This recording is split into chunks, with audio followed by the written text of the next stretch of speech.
ಸರ್ಕಾರಿ ನೌಕರರ ಸಂಘದ ಚುನಾವಣೆಯಲ್ಲಿ ರಾಜ್ಯಾದ್ಯಂತ ಪ್ರಜಾಸತ್ತಾತ್ಮಕ ನೌಕರರ ವೇದಿಕೆಯ ಪದಾಧಿಕಾರಿಗಳು ಮೇಲುಗೈ ಸಾಧಿಸಿದ್ದಾರೆ. ಕಳೆದ 2024ರ ನವೆಂಬರ್ 11ರಂದು ನಡೆದ ಚುನಾವಣೆಯಲ್ಲಿ ಅವಿರೋಧ ಆಯ್ಕೆಯಾದ 54 ತಾಲೂಕುಗಳ ಪದಾಧಿಕಾರಿಗಳಲ್ಲಿ 45 ತಾಲೂಕುಗಳಲ್ಲಿ ಪ್ರಜಾಸತ್ತಾತ್ಮಕ ನೌಕರರ ವೇದಿಕೆಯು ಪದಾಧಿಕಾರಿಗಳು ಆಯ್ಕೆಯಾಗುವ ಮೂಲಕ ನವ್ಯ ಭಾಷ್ಯಕ್ಕೆ ಅಡಿಪಾಯವನ್ನು ಹಾಕಿದ್ದಾರೆ. ಇನ್ನು 18ಕ್ಕೂ ಹೆಚ್ಚು ತಾಲೂಕುಗಳಲ್ಲಿ ಪ್ರಜಾಸತ್ತಾತ್ಮಕ ನೌಕರ ವೇದಿಕೆಯ ಮತ್ತು ಬೆಂಬಲಿತರು ಆಯ್ಕೆಯಾಗುವ ಮೂಲಕ ಪ್ರಜಾಸತ್ತಾತ್ಮಕ ನೌಕರರ ವೇದಿಕೆಗೆ ಭಾರೀ ಮುನ್ನಡೆಯ ಆರಂಭಿಕ ಗೆಲುವು ದಾಖಲಾಗಿದೆ. ಪ್ರಾಥಮಿಕ ಪ್ರೌಢ ಶಾಲಾ ಶಿಕ್ಷಕರು, ನೌಕರರು, ಉಪನ್ಯಾಸಕರು, ಕಂದಾಯ ಆರೋಗ್ಯ ಇಲಾಖೆಯ ನೌಕರರು ಹೆಚ್ಚಿನ ಸಂಖ್ಯೆಯಲ್ಲಿ, ಅದರಲ್ಲೂ ಎನ್ಪಿಎಸ್ನವರು ಕೂಡ ಆಯ್ಕೆಯಾಗುವ ಮೂಲಕ ಪ್ರಜಾಸತ್ತಾತ್ಮಕ ನೌಕರರ ವೇದಿಕೆಗೆ ಶಕ್ತಿ ತುಂಬಿದ್ದಾರೆ. ಸರ್ಕಾರಿ ನೌಕರರಿಗೆ ಒಂದು ಹೆಮ್ಮೆ ತರುವ ನಿಟ್ಟಿನಲ್ಲಿ ಡಿಸೆಂಬರ್ 27ಕ್ಕೆ ಅಧ್ಯಕ್ಷರಾಗಿ ಕೃಷ್ಣಮೂರ್ತಿ ಅವರು ಮತ್ತೆ ಖಜಾಂಚಿಗಳಾಗಿ ನಮ್ಮ ಶಿವರುದ್ರವರು ಆಯ್ಕೆ ಆಗುವಂತದ್ದು ಈ ಸಂದರ್ಭ ನನಗೆ 100ಕ್ಕೆ 100 ಖಚಿತವಾಗಿ ಇವತ್ತು ಗೋಚರಿಸಿದೆ. ಇವತ್ತಿನ ರಿಸಲ್ಟ್ ಆ ನಿಟ್ಟಿನಲ್ಲಿ ಮತ್ತೊಮ್ಮೆ ತಮ್ಮೆಲ್ಲರಿಗೂ ಕೂಡ ಗೆದ್ದು ಬಂದಿರತಕ್ಕಂತ ಎಲ್ಲ ತಾಲೂಕು ಅಧ್ಯಕ್ಷರುಗಳಿಗೆ, ತಾಲೂಕು ಖಜಾಂಚಿಗಳಿಗೆ, ರಾಜ್ಯ ಪರಿಷತ್ ಸದಸ್ಯರಿಗೆ ಮತ್ತೆ ಮುಂದೆ ಏನು ಆಯ್ಕೆ ಆಗ್ತಕ್ಕಂತ ಎಲ್ಲ ಪ್ರಧಾನ ಕಾರ್ಯದರ್ಶಿಗಳಿಗೆ, ಪ್ರಜಾಸತ್ತಾತ್ಮಕ ವೇದಿಕೆಯ ನೌಕರರು ಆಯ್ಕೆಯಾಗಿ ಬಂದಿದ್ದೀರಿ. ನಿಮ್ಗೆಲ್ರಿಗೂ ಶುಭವನ್ನ ಕೋರ್ತೇನೆ.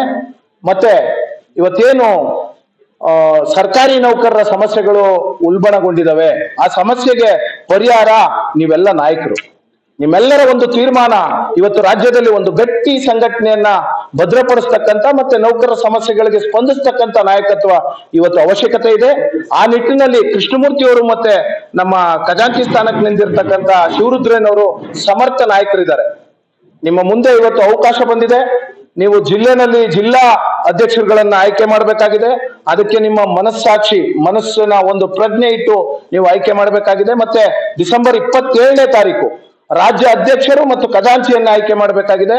ನೀವು ಇವತ್ತು ಏನು ಸರ್ಕಾರಿ ನೌಕರರ ಸಮಸ್ಯೆಗಳು ಉಳ್ಕೊಂಡಿದ್ದಾವೆ, ಅದಕ್ಕೆ ಕಾರಣ ಏನು ಅನ್ನುವಂಥದ್ದನ್ನ ನೀವೇ ಪ್ರಶ್ನೆ ಮಾಡ್ಕೊಳ್ಬೇಕಾಗಿದೆ.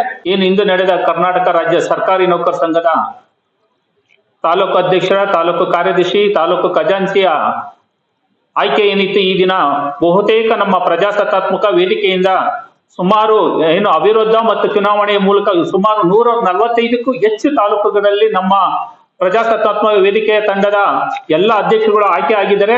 ಈ ಮೂಲಕ ಅವರಿಗೆ ಈ ಸಂದರ್ಭದಲ್ಲಿ ಫಸ್ಟ್ ಅವರಿಗೆ ಅಭಿನಂದನೆ ಸಲ್ಲಿಸ್ತಾ ಇದ್ದೀನಿ. ಹಾಗೆ ಏನು ನಮ್ಮ ಈ ಹಿಂದಿನ ಅಧ್ಯಕ್ಷರು ಕಾರ್ಯವೈಖರಿಯನ್ನು ಬೇಸೆತ್ತಿ ಎಲ್ಲಾ ತಾಲೂಕಿನ ಅಧ್ಯಕ್ಷರು, ಕಾರ್ಯದರ್ಶಿ, ಖಜಾಂಚಿ ಅವರೆಲ್ಲವೂ ಸಹ ನಮ್ಮ ಏನು ಪ್ರಜಾಸತ್ತಾತ್ಮಕ ವೇದಿಕೆಯನ್ನು ಬೆಂಬಲಿಸ್ತಾ ಇದ್ದಾರೆ. ಈ ಸಂದರ್ಭದಲ್ಲಿ ರೀತಿಯ ಆಯ್ಕೆಯಾದ ನನ್ನ ಆತ್ಮೀಯ ನಾಯಕರೇ, ಇದು ನಿಜಕ್ಕೂ 7 ಲಕ್ಷ ಸರ್ಕಾರಿ ನೌಕರರಿಗೆ ಸಂದ ಜಯ. ಈ ರಾಜ್ಯದಲ್ಲಿ, ಈ ಸಂಘದಲ್ಲಿ ಸರ್ವಾಧಿಕಾರ ಧೋರಣೆಯನ್ನು ಧಿಕ್ಕರಿಸಿ ಪ್ರಜಾಪ್ರಭುತ್ವ ವ್ಯವಸ್ಥೆಯನ್ನು ಕಾಪಾಡಬೇಕು.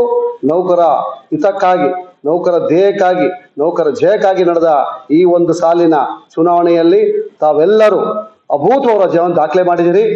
ಈ ವಿಜಯದ ದಾಖಲೆಯೊಂದಿಗೆ ಇದೇ ಡಿಸೆಂಬರ್ 27ರಂದು ನಡೆಯುವ ರಾಜ್ಯ ಸರ್ಕಾರಿ ನೌಕರ ಸಂಘದ ಅಧ್ಯಕ್ಷರು ಹಾಗೂ ಖಜಾಂಚಿಗಳ ಚುನಾವಣೆಯಲ್ಲಿ ನಾವೆಲ್ಲ ಒಟ್ಟಾಗಿರೋಣ, ಒಟ್ಟಾಗಿ ಈ ಸರ್ವಾಧಿಕಾರಿ ಧೋರಣೆಯನ್ನ ತೊಲಗಿಸೋಣ ಅಂತ ಹೇಳ್ತಾ ಇದ್ದೀರಿ.